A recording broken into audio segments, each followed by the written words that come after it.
University మంచి భవిష్యత్తు కోసం తెలుగు విద్యార్థులు ఇష్టపడే యూనివర్సిటీ. బిగ్ బాస్కి వెళ్ళిన తర్వాత బయటకు వచ్చిన తర్వాత అనవసరంగా వెళ్ళానన్న ఫీల్ ఏమైనా వచ్చిందన్న నీకు?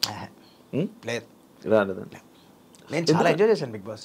మీరు ఎంజాయ్ చేశారు, బట్ బయట ఆడియన్స్కి లైక్ బాలాదిత్య ఏంటి ఇలా ఉన్నాడు అంటే కొంతమంది మంచిగా అనుకున్నారు, కొంతమంది అరే ఎందుకు ఇలా ప్రతిదీ టేక్ ఇట్ ఈజీ ఇలాగా లైట్ తీసుకోవడం, ఎందుకు ఇలా చేశారనే కొన్ని టాక్ కూడా మారింది. అంటే దానివల్ల ఏమైనా ఇబ్బంది అయ్యిందా నీకేనా బయట అనేది? ఎవరికైనా సరే బయటకు చూసుకున్న తర్వాత, అసలు నువ్వు కూడా బిగ్ బాస్కి వెళ్ళావు కాబట్టి ఒక విషయం చెప్తున్నా. What people see in Bigg Boss is real but not actual. తేడా ఉంది రెండింటికి. ఏమిటి తేడా అంటే అదేం స్క్రిప్టెడ్ కాదు, మనకేం చెప్పరు, అది జరిగింది రియలే కానీ యాక్చువల్ కాదు. ఎందుకు యాక్చువల్ కాదు అంటే, ఇప్పుడు ఫర్ ఎగ్జాంపుల్ నువ్వు నేను 10 పాయింట్లు మాట్లాడుకున్నాం. 10 పాయింట్లు మాట్లాడుకోవడంలో ఫర్ ఎగ్జాంపుల్ ఈ వీక్ నన్ను లేపాలి, నువ్వు మాట్లాడిన 9 పాయింట్లు రాకుండా నా ఒక్కడి 9 పాయింట్లు వచ్చి నువ్వు చిరాకు లేచి వెళ్ళిపోయావు. ఆదిత్యన్న ఏం మాట్లాడాడబ్బా, అసలు శివకి మాట్లాడడానికి లేచి వెళ్ళిపోయాడు అని ఒక ఇంప్రెషన్ కలుగుతుంది. ఇప్పుడు ఇది రియలే బట్ యాక్చువల్లా కాదు. అంటే అన్నీ ఇలా చేస్తారని చెప్పట్లా, కుదరదు కూడా. ఒక్కొక్కసారి వాళ్ళకి కొంత చూపించాలంటే చాలా లేపాలి. ఆ ప్రహసనంలో ఏమవుతుందంటే చూసుకునే ప్రతివాడు ఇదేంటి నేను ఇలా కనిపించానా, ఇది ఇలా అయిందా, ఇది ఎలా అనిపించిందా అని ఒక షాక్లో బాధపడతారు. అది కొన్నాళ్ళు ఉంటుంది, అది ఎవరికైనా ఉంటుంది, నేననే కాదు ఎవరికైనా ఆ ఫీలింగ్ కనిపిస్తుంది తప్ప. బిగ్ బాస్ హౌస్లో చాలా మంచి విషయాలు ఉన్నాయి, చాలా నేర్చుకోవాల్సిన అంశాలు ఉన్నాయి. నేనే కదా, అగైన్ ఎవరికైనా సరే it all depends on how we take it. ఏ మనిషి కూడా సంపూర్ణంగా మంచివాడు కాదు, సంపూర్ణంగా చెడవాడు కాదు. ప్రతి మనిషి సమయాన్ని బట్టి సందర్భాన్ని బట్టి వాళ్ళ మంచితనం చెడతనం బయటపడుతూ ఉంటుంది. సో నన్ను ఇలా అనుకున్నారు అలా అనుకున్నారు, మనం ఒకళ్ళ గురించి అనుకుని ఒపీనియన్స్ ఫామ్ చేసిన వల్ల ఊరిగేది ఏమీ ఉండదు. సో నాకు అందుకనే నేను దానివల్ల పెద్ద ఏం ఎఫెక్ట్ అవ్వలేదు. అంటే మన ఐ డ్రీమ్ టిఎన్ఆర్ గారితో ఒక ఇంటర్వ్యూ ప్లాన్ అది ఉండే, ఏమైందన్న? యాక్చువల్గా నాకు అంటే ఇన్ఫాక్ట్ ఫస్ట్ ఐ డ్రీమ్ అనగా నాకు ముందు ఇప్పుడు ఆయన గుర్తొస్తాడు. ఎందుకంటే ఆయన పాపం I think if I'm not wrong ఆయన కోవిడ్ టైంలో మే మంత్లో ఆయన కాలం చేశారు. నాకు మార్చ్లో ఫోన్ చేశారు ఒకసారి. ఫోన్ చేసి ఇలాగ బాలాజీ గారు మీరు చేద్దాం అనుకుంటున్నాం అంటే, చాలా సంతోషం సార్ అని పాయింట్స్ మాట్లాడుతూ డిస్కషన్లో తెలిసిన విషయం ఏంటంటే, June 13th నేను చెప్పాను ఆయనకి, March 10th నా బర్త్డే అండి, June 13th యాక్టర్గా నా బర్త్డే అండి. అవునా సార్ ఎన్ని పూర్తి అవుతున్నాయంటే 30 ఏళ్ళు పూర్తి అవుతున్నాయండి అన్న. సార్ అదిగా సార్ అకేషన్ అయితే ఇది కాదు ఇలా కాదు, నేను మీ గురించి ఇంకా చాలా పాయింట్స్ రాసుకుంటాను, మీరు నాకు క్లారిఫై చేయండి, ఎందుకంటే మనం ఒక 3 hours షో చేద్దాం. సార్ 3 గంటలు ఎవరు చూస్తారు సార్? కాదు కదా సార్, అంటే మీకు చైల్డ్ ఆర్టిస్ట్ నుంచి జర్నీ ఉంది కదా, సో నేను ఒక్కొక్కరి గురించి కాయిన్ చేస్తున్నా, చూసేవాళ్ళు చూస్తారంటే దాని ఉంది, ఒక రికార్డ్లో ఉంటుంది కదా. 30 years ఆఫ్ జర్నీ గురించి మీరు డీటెయిల్గా మాట్లాడడం అనేది మీకు మెమరీగా ఉంటుంది, ఆడియన్స్కి ఇన్ఫర్మేటివ్గా ఉంటుంది, చాలా కొత్త విషయాలు తెలుసుకోవచ్చు కదా మీ నుంచి అని చెప్పి ఆయన ఆల్మోస్ట్ ఒక 1-2 months చాలా కాన్స్టెంట్ టచ్లో ఉండేవారు. సార్ ఈ పాయింట్ అనుకుంటాను, ఇది నిజమేనా, ఇది ఇలా జరిగిందా, ఏదో బంగారు బ్లడ్ షూటింగ్ అప్పుడు హీరోయిన్ కోసం బిస్లరీ బాటిల్స్తో ఆవిడ స్నానం చేసింది చెప్పి పెద్ద టాక్ వచ్చింది కదా, నిజమేనా? నేను ఆ సినిమాలో ఉన్నాను. అంటే నేను అరే ఈ పాయింట్ నీకు ఎలా తెలిసింది అనుకునే అంశాలు చాలా ఆయన రీసెర్చ్ చేశారు. అన్ఫార్చునేట్లీ ఆయన మేలో కాలం చేశారు. నాకు అసలు అంటే అఫ్కోర్స్ ఆయన losing him itself is a very big pain. That too ఆయనతో నాకు మెమరీ ఉంటే బాగుండేది అనుకున్నాను, అది మిస్ అయిపోయింది అని. He's a wonderful journalist. ఆయన గొప్ప క్వాలిటీ ఏంటంటే చిన్న డీటెయిల్స్ కూడా బాగా నోట్ చేసుకుని ఆయన అడుగుతారు. It's a very great quality of his. ఇప్పుడు 33 years అన్నా నీ ఇండస్ట్రీ జర్నీ? ఈ June 13th 35th ఇయర్లోకి ఎంటర్ అవుతాను. 35th ఇయర్లో. ఎలా ఉందన్న ఈ 35 సంవత్సరాలు నీ ఇండస్ట్రీ ఎక్స్పీరియన్స్? అద్భుతంగా. ఇప్పుడు ఎంత బిజీ అన్న ఇండస్ట్రీ? ఇప్పుడు నాట్ బిజీ. నువ్వు అంటే సినిమాల పరంగా కంప్లీట్ బిజీ ఏం కాదు నేను. అంటే నాకు ఇంకా మల్టిపుల్ ఫీల్డ్స్లో ఉన్నాను నేను, apart from an actor. So ఆ రకంగా ఐఎమ్ కీపింగ్ బిజీ తప్పితే సినిమాల పరంగా నాకు యాక్చువల్గా సినిమాల పరంగా ఫుల్ బిజీగా ఉండాలని కోరిక, ఇంకా ఆ స్టేజ్కి రాలేదు. ఎందుకన్నా గ్యాప్ రావడానికి కారణం? గ్యాప్ రావడానికి కారణం నేను చదువుకోవాలనుకున్నా. బికాజ్ నేను చంటిగాడ్ సినిమా నాకు ఆఫర్ వచ్చినప్పుడు I was 17, inter second year చదువుతున్నా. నాకు 98.3% వచ్చింది మా గ్రూప్లో. అబ్బో. సో అప్పుడు బిట్స్ పిల్లని అప్పుడే ఇంటర్మీడియట్లో. అవును, అప్పుడే 98లో మ్యాథ్స్ 100 నేను, ఇంటర్లో 150. సో నా గ్రూప్కి వచ్చిన పర్సంటేజ్ అప్పట్లో ఏంటంటే ఇంటర్మీడియట్ మార్క్స్ని బట్టి బిట్స్ పిలానీలో ఎంట్రన్స్ ఉండే, సీట్ ఇచ్చేవాళ్ళు. అప్పటికే సెపరేట్ ఎంట్రన్స్ ఎగ్జామ్ లేదు. సో మా మదర్కి నేను పిలానీలో చదువుకోవాలి, బిట్స్లో చదువుకుంటే మంచి ఫ్యూచర్ బాగుంటుంది, కెరియర్ బాగుంటుంది అని ఆవిడ తాపత్రయం. కరెక్ట్గా ఆ టైం చండీగఢ్ సినిమా వచ్చింది. నాకు ఎలిజిబిలిటీ ఉన్నా నేను బిట్స్కి వెళ్ళలేదు అప్పుడు. మా అమ్మ చాలా బాధపడింది. అరే నువ్వు చదువుకోవాలిరా లైఫ్లో, చదువు ఉండాలి, అది చదువు అంటే కేవలం డిగ్రీ కాదు, అది ఒక కాన్ఫిడెన్స్ ఇస్తుంది మనకి, చాలా విషయాలు తెలుసుకుంటావు, ఆ నాలెడ్జ్ కావాలి, ఆ ఎక్స్పీరియన్స్ రావాలి నీకు, పైగా చైల్డ్హుడ్ నీ 70% ఆఫ్ చైల్డ్హుడ్ నీకు స్కూల్ లేదు అసలు. సో యూ డోంట్ నో అసలు, నీకు ఆ అవగాహన కంప్లీట్ లేదు. అట్లీస్ట్ డిగ్రీ వరకైనా ఇంజనీరింగ్ వరకైనా ప్రాపర్గా చదువుకుని తర్వాత కొన్నాళ్ళు ఉద్యోగం చేసి అనుభవం తెచ్చుకుని డబ్బులు సంపాదించుకుని నీకంటే ఒక ధైర్యం తెచ్చుకుని దెన్ 25 or 26 అప్పుడు ఎంటర్ అవ్వు. ప్లస్ నీలో కూడా ఒక మ్యాన్లీనెస్ ఉంటుంది.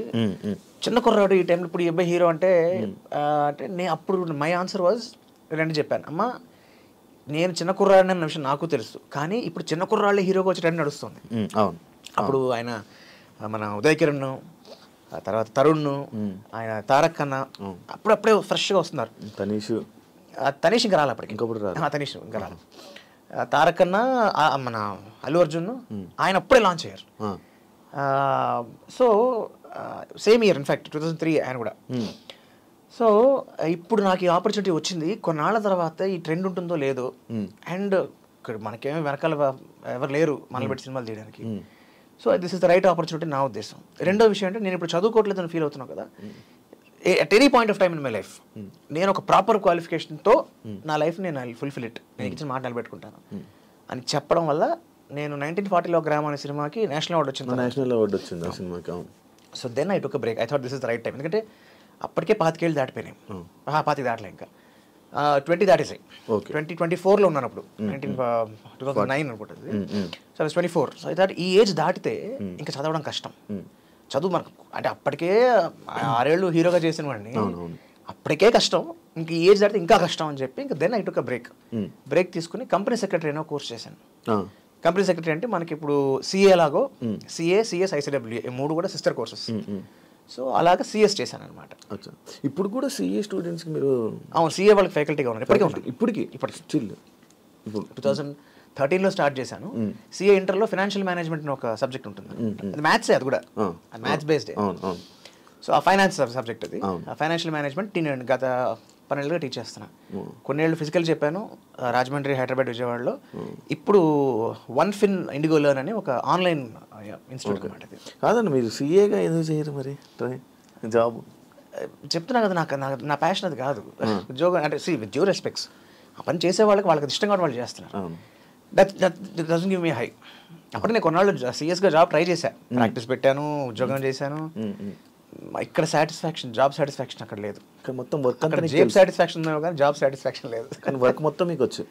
ఏది? సిఏకి సంబంధించిన మొత్తం. సిఏ కాదు, సిఎస్ అంటే ఒక లీగల్ సైడ్ ఆఫ్ సిఏ అనుకో. అంటే మోర్ ఆఫ్ కంపెనీకి సంబంధించిన లీగాలిటీ ఆఫ్ కంపెనీ చూసుకునే వ్యక్తి. కాకపోతే కామన్ సబ్జెక్ట్స్ ఉంటాయి సిఏకి, సిఎస్కి, ఐసిడబ్ల్యూఏకి సబ్జెక్ట్స్ కామన్ ఉంటాయి. అందుకని నేను సిఏ వాళ్ళకి అంటే సిఎస్ కూడా టీచ్ చేశాను, బట్ సిఏకి ఎక్కువ కాలం చేశాను. ఓకే. అంటే 41 సినిమాలు పైగా చైల్డ్ ఆర్టిస్ట్ అంతే. 41 సినిమాలు, 6 భాషలు. తెలుగు, హిందీ, తమిళ్, ఇంగ్లీష్, కన్నడ, మలయాళం. ఎలా అన్న అప్పుడు వేరే లాంగ్వేజెస్లో అప్పట్లో నా ఆఫర్లు అంటే అప్పట్లో ఎందుకు వచ్చిందంటే ఆఫర్ నాకు 90s టైంలో టిల్ ఆల్మోస్ట్ 2000 వరకు అన్ని ఇండస్ట్రీస్కి చెన్నై హబ్. అక్కడ మెడ్రాస్లోనే నీకు తమిళ ఇండస్ట్రీతో పాటు తెలుగు ఇండస్ట్రీ అక్కడే ఉండేది. ఎంతమంది లేరు అక్కడ తెలుగు, ఇప్పటికీ ఇంకా చాలా మంది ఉండిపోయారు. సో మలయాళం ఇండస్ట్రీ వాళ్ళు అక్కడ ఉండేవాళ్ళు. అలాగా నాకు చాలామంది హిందీ వాళ్ళు కూడా అక్కడికి వచ్చి, అంటే అక్కడ యాక్టర్స్ పికప్స్ కూడా వచ్చిన వాళ్ళు ఉండేవాళ్ళు. సో అలాగా ఆ టైంకి అక్కడ హబ్ కాబట్టి నాకు I got the opportunity to work in different languages. ఒక సినిమా తర్వాత ఒక సినిమా, అంతే కదా. ఇప్పుడు భాషలు ఎలా వస్తాయి మనకి? వచ్చా అన్న నీకు ఇప్పుడు 6 భాషలు? 6 భాషలు రావు. తెలుగు, హిందీ, తమిళ, ఇంగ్లీష్ వచ్చు. మరి ఎలా మేనేజ్ అన్న? అప్పుడు నేర్చుకుంటాం, బట్టి నేర్చుకుంటాం అంతే అప్పటికప్పుడు. ఇప్పుడు బాలాదిత్య అంటే బాలనటుడు కాబట్టి బాలాదిత్య కాదు. ఒరిజినల్ నా పేరులోనే ఉంది. కాకపోతే అది చిన్నప్పుడు మాస్టర్ ఆదిత్య అని పడేది. ఇప్పుడు నన్ను మామూలుగా పిలవడం కూడా అందరూ ఆదిత్య అని పిలుస్తారు ఎక్కువ. ఇండస్ట్రీకి వచ్చినప్పటికి ఏంటంటే నేను వచ్చే టైంకి ఆల్రెడీ ఆదిత్య ఓమన్ ఆయన హీరో ఉన్నారు. ఆయన ఉన్నారు. తర్వాత మన ఆదిపిని శెట్టి అన్నయ్య ఉన్నాడు, మన సాయి కుమార్ గారు అబ్బాయి ఆది ఆయన ఉన్నారు. సో మళ్ళీ చాలా ఆదిత్య కన్ఫ్యూజన్ అయిపోతుంది అని చెప్పి, సరే బాల ఎలాగో ఉంది కదా అని బాల ఆదిత్య అని అప్పుడు దాన్ని అటాచ్ చేసాం. ఒరిజినల్ ఉన్న పేరు రికార్డ్స్ అయితే ఉంది పేరు, కాకపోతే చిన్నప్పుడు ఇప్పుడు వాళ్ళ స్క్రీన్కి కానీ బాల ఆదిత్య అని చెప్పి ఇలా అది కూడా కలిసిపోయింది. బాలనటుడు కాబట్టి బాల అంటే హీరో హీరోగా సినిమాలు చేసి హీరో ఎందుకని ఆపేసినావు మళ్ళీ అలా కంటిన్యూ చేయలేదు అంటే ట్రెండ్ చెప్పా మారుతున్న కదా కొలది అంటే ఇప్పుడు సిఎస్ చదవడం కోసం అని చెప్పి నేను ఒక అది చాలా టఫ్ కోర్స్. దాంట్లో ప్రాబ్లం ఏంటంటే ఒక గ్రూప్లో 4 పేపర్లు ఉంటాయి. ఒక పేపర్ పోయింది అనుకో 4 మళ్ళీ రాయాల్సిందే, మిగతా 3 పాస్ అయినా సరే.